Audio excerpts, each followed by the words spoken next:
Hello and welcome to the Daily Comic and Collectible, episode 387. Now today, the collectible of the day is the HASBRO Toys Marvel Legends series 1/12 scale, the Sentry action figure. Wielding unprecedented power, but locked in a never-ending battle with the Void, his evil inner self, the Sentry may be Avengers' most powerful ally or deadliest threat. This 6-inch scale Marvel Legends action figure of the Sentry is designed directly off the comic book counterpart. Character is designed with premium detail and highly articulated for posing and play. This Marvel Sentry features deco and accessories inspired by the classic appearance. Figure comes with interchangeable set of hands and an alternate head to showcase the hero succumbing to his alter ego, the Void. Released in 2021 by Hasbro Toys. Now the comic of the day is King in Black, Volume 1, Issue Number 1, with the cover date of February 2021. This is part of the King in Black event, with story by Donnie Cates, art by Ryan Stegman, and cover by Shannon Mayer. This is the Comic Mint Virgin exclusive, slabbed and graded in a CBCS 9.8 with white pages. One of my favorite comic book covers in my collection. And this issue is titled Chapter 1, Rain. Standing on the roof of a high-rise overlooking the nighttime cityscape of Manhattan, Eddie Brock senses that Null has finally arrived. Contacting the Avengers, Eddie alerts them to implement the plans they developed and leaps off the roof, transforming into Venom. Arriving at the penthouse where he's been staying, Eddie gazes down at his sleeping son, Dylan, and laments over having passed down his legacy of darkness and death to him. Rousing him, Eddie starts to explain what's going on, but Dylan says he can sense Null's presence.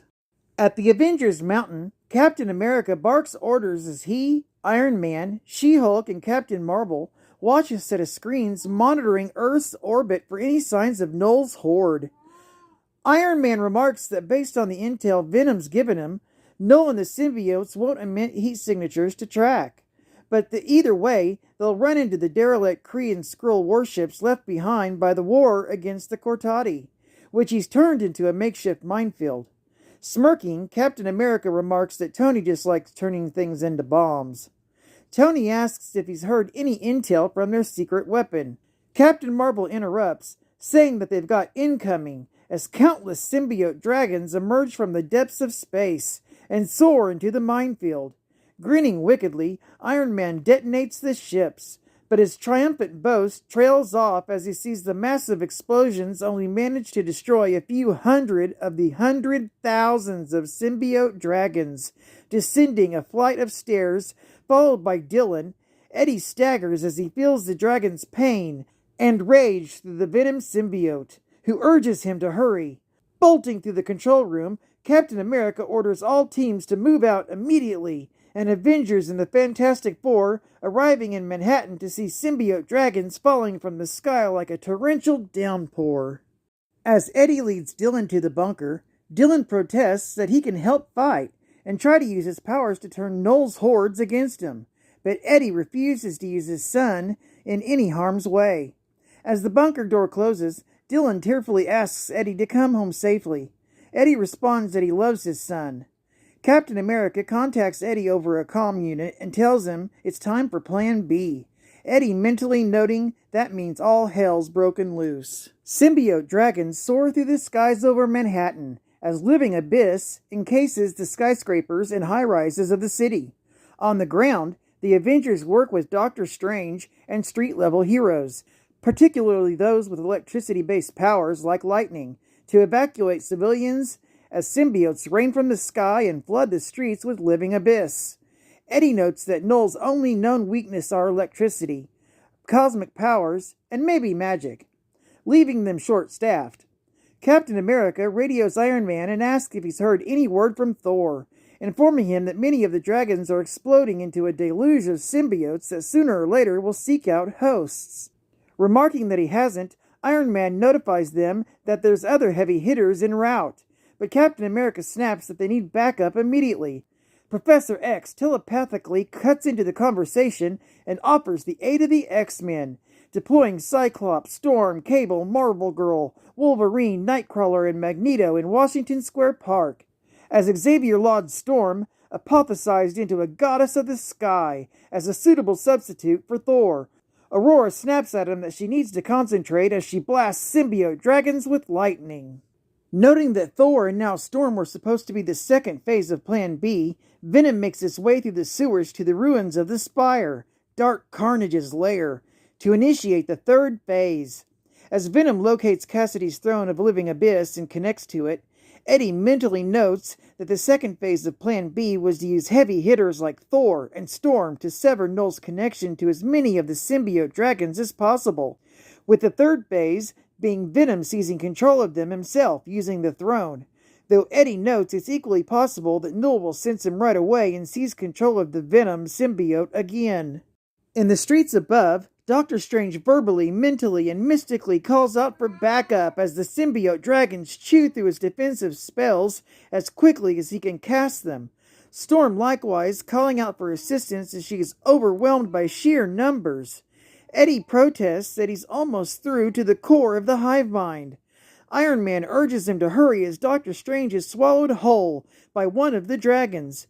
Breaking through, Eddie reacts in horror and tells everyone they need to flee immediately, and that the symbiote dragons are the least of their worries. En route to Earth, Null settles his eons-old grudge against the Celestials and took them over with symbiotes.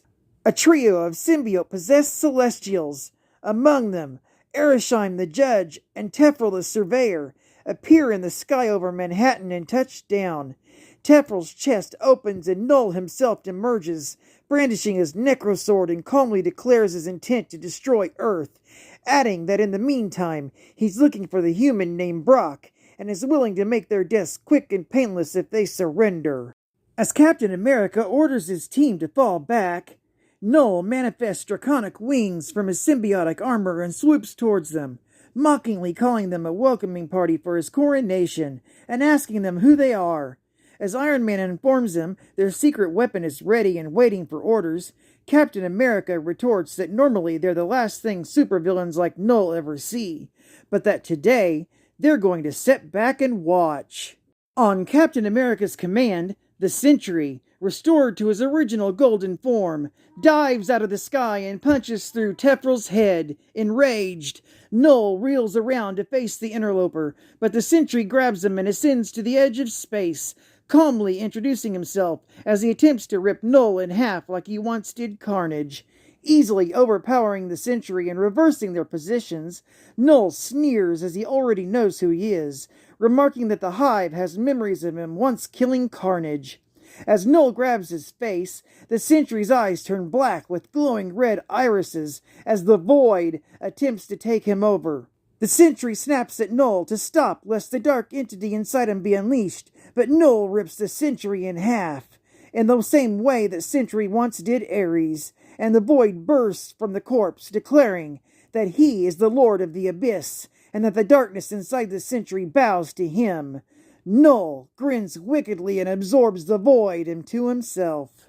As Venom and Captain America react in disbelief and horror, Iron Man urges Captain America to retreat immediately, but Captain America declares his intent to sacrifice himself holding the line.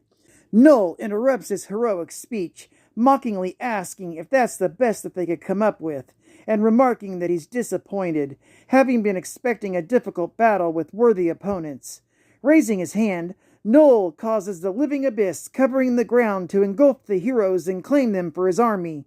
With only a few, such as Spider-Man, escaping, raising his hand, Null shapes the horde of symbiote dragons into a Dyson sphere and living abyss that encases the entire Earth, cutting it off from the sun and stars. Blasting lightning omnidirectionally, Storm demands to know what's going on, and Iron Man informs her of what's just happened. Turning his attention to the Sky Goddess, Null manifests a massive hand of living abyss and snatches her from the sky, claiming her for his horde as well. As Professor X sets in shocked silence, Iron Man contacts Venom and demands to have some good news. Disconnecting from Dark Carnage's throne, Eddie replies that he and the Venom symbiote are going to try a Hail Mary plan, giving Null what he wants. As Iron Man protests that Null will destroy the world either way, Eddie says that he'll try to buy some time for them to come up with a way to win. Removing his comm unit and tossing it aside, Eddie asks the Venom symbiote if it's ready for one last dance. Saying that it is, the Venom symbiote tells Eddie that no matter what, he loves him, and connects to Null's hive mind. Grinning, Null plunges the massive hand of living abyss through the street, ripping through the roof of the spire and grabbing Venom. Perched on the roof of the abyss, encrusted Empire State Building. Null grabs Venom by the throat and gloats that the world of darkness he's created is so much more beautiful than the light. Venom offers to serve Null as he spares the Earth, but Null remarks that he recognizes Eddie as the one who killed Grendel, and growls that he thought he'd already killed him. As Null chuckles to himself and remarks that minds are funny like that, Eddie asks what he means. Null remarks that he should have specified that the Brock he wants wasn't Eddie, but Dylan. Horrified and furious, Eddie begs Null to leave his son alone and take him instead.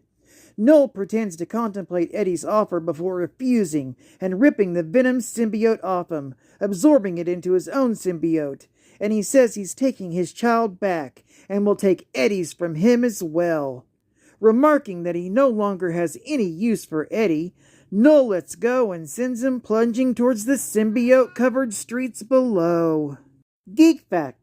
This is considered a key issue for the Battle of Null, God of Symbiotes, versus the Marvel Universe, plus a cameo appearance of Elektra as Daredevil, and the death of the Sentry.